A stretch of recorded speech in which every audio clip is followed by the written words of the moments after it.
성경 일독을 위해서 오늘 우리가 함께 읽어나갈 하나님 말씀 요한계시록 7장부터 10장까지 말씀입니다.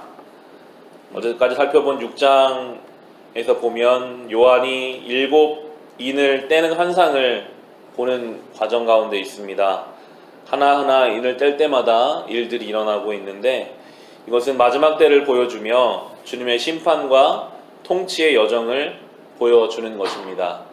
7번째 인까지 떼고 나서 바로 6번째 인까지 떼고 나서 바로 7번째로 가는 것이 아니라 잠시 다른 부분을 보여주고 나서 다시 7인을 떼는 이야기로 돌아가게 됩니다.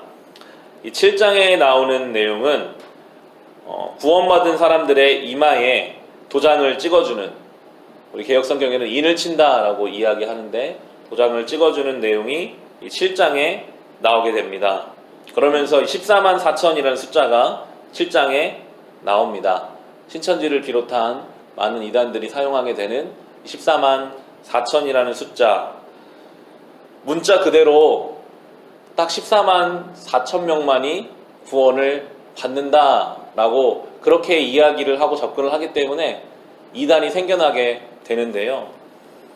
그렇게 문자적으로만 이 성경을 해석한다면 오늘 7장을 보시면 유다 지파, 루벤 지파 이렇게 이스라엘 사람들만 구원받게 되어 있습니다. 문자적으로 그대로 해석한다고 할 때에는 오직 이스라엘 자손만이 구원받을 수 있게 되어 있는데 성경은 그렇게 말하고 있지를 않죠. 예수님께서는 이 땅에 오셔서도 많은 이방인들에게 복음을 전하셨고 사도행전을 보면 이미 사도 바울을 통해서 많은 이방인들에게 복음이 전해지고 있습니다. 문자 그대로 해석하는 것이 아니라 이 12라는 숫자는 12지파에서도 사용되고 12제자에서도 사용되는 이 12라는 숫자에 1000을 곱하면 1만 2천이 되거든요. 그 1만 2천이 12지파로 했을 때 14만 4천의 숫자가 나오게 됩니다. 이것은 모든 인류를 향해 열려있는 하나님의 구원의 은혜를 우리에게 보여주고 있습니다. 특별히 이런 요한계시록과 같은 예언의 말씀을 해석할 때에는 해석되지 않는 것을 자기 마음대로 자기 뜻대로 해석하다 보면 문제가 생겨납니다. 늘 하나님이 명확하게 보여주지 않으신 데는 이유가 있는 것 같아요. 우리는 성경 안에서 명확한 것들을 붙잡으면 됩니다. 늘 말씀하시는 사랑하라 하는 이 말씀을 붙잡으며 살아가면 되는 것입니다. 늘 이 말씀을 볼 때에 그런 지혜와 은혜가 우리에게 있기를 소망합니다. 7장 13절에 보시면 이렇게 14만 4천을 인을 치는 내용이 쭉 나오다가 또 다른 내용이 나옵니다. 13절에 그때에 장로들 가운데 하나가 흰 두루마기를 입은 이 사람들은 누구이며 또 어디에서 왔습니까? 하고 나에게 물었습니다. 라는 내용이 나옵니다. 흰 두루마기를 입은 사람, 우리가 어제 다룬 내용에서 주님을 위해 핍박받은 사람들에게 흰 두루마리가 허락됐다라고 나오는데요. 14절 보시면 내가 장로님께서 잘 알고 계십니다 하고 대답하였더니 그는 나에게 이렇게 말하였습니다. 이 사람들은 큰 환난을 겪어낸 사람들입니다. 그들은 어린 양이 흘리신 피에 자기들의 두루마기를 빨아서 희게 하였습니다. 그러므로 그들은 하나님의 보좌 앞에 있고 하나님의 성전에서 밤낮 그분을 섬기고 있습니다. 그리고 그 보좌에 앉으신 분이 그들을 덮는 장막이 되어주실 것입니다. 그들은 다시는 줄이지 않고 목마르지도 않고 해나 그 밖에 어떤 열도 그들 위해 괴롭게 내려지지 않을 것입니다. 보좌 한가운데 계신 어린 양이 그들의 목자가 되셔서 생명의 샘물로 그들을 인도하실 것이고 하나님께서 그들의 눈에서 눈물을 말끔히 씻어 주실 것입니다. 라고 설명합니다. 요한은 함께 부름받은 많은 제자들 중에서 마지막까지 살아남은 사람입니다. 요한이 요한계시록을 쓸 때에는 이미 대부분의 사도들, 베드로를 비롯한 많은 사도들이 순교를 당했습니다. 요한 스스로도 그리고 많은 초대교회 사람들이 의문이 있었어요. 아니 예수를 위해 헌신하는데 왜 처참하게 죽어야 하는가? 왜 고통을 당해야 하는가?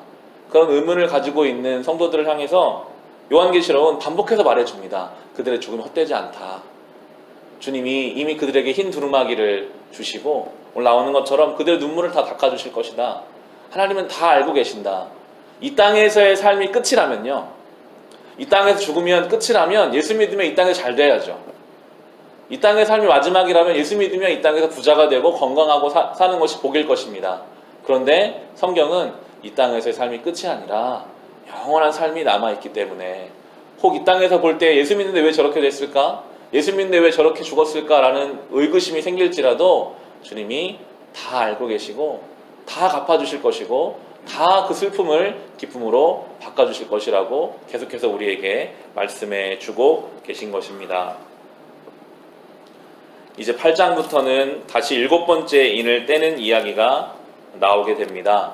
7번째 인을 떼면 이번에는 또 7명의 천사가 나와서 나팔을 붑니다. 한 사람 한 사람 천사들이 나팔을 불 때마다 우리가 8장을 묵상해 보시면 많은 심판과 재앙과 어려움들을 환난을 당하게 됩니다. 성경은 무엇을 말해주고 있는가? 많은 환난과 많은 심판이 오면 사람들이 깨닫고 돌이켜야 되는데 엄청난 심판이 오는데도 사람들이 깨닫지 못하는 내용을 보여주거든요. 우리 9장의 20절을 보시면요. 7 천사가 7 나팔을 불면서 수많은 환난들이 이 땅에 지나가고 났는데도 9장 20절을 보시면 이런 재앙에서 죽지 않고 살아남은 사람이 자기 손으로 한 일들을 회개하지 않고 오히려 귀신들에게나 또는 보거나 듣거나 걸어다니지 못하는 금이나 은이나 굴이나 돌이나 나무로 만든 우상에게 절하기를 그치지 않았습니다. 그들은 또한 살인과 점치는 일과 음행과 도둑질을 회개하지 않았습니다. 라고 말해주고 있습니다. 땅에서 인간의 욕심으로 인해서 많은 심판이 주어져도 너무나 무섭게도 죄는요 사람의 영혼을 마비시켜버립니다. 깨닫지를 못해요.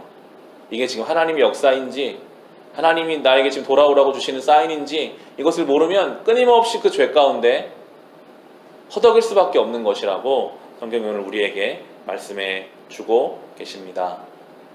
인간의 욕심이 이미 이 땅에 많은 재앙들을 가지고 오고 있습니다. 마음껏 숨쉬지 못하는 공기가 오염되는 시대를 우리는 살고 있고요. 플라스틱이 바닷가에 막 떠다녀서 우리가 마음대로 고기를 먹지 못하는 날이 올지도 모르겠습니다. 어쩌면 성경이 말하는 이 재앙의 때가 우리에게 다가오고 있습니다. 우리는 늘 깨어 있어야 합니다. 이때 하나님 앞에 돌이켜야 할 것은 무엇인지, 하나님 앞에 겸손히 나아가야 할 것은 무엇인지를 오늘도 주님 앞에서 돌아보시면서 겸손히 하나님의 은혜를 구할 수 있으시기를 주님의 이름으로 축원합니다.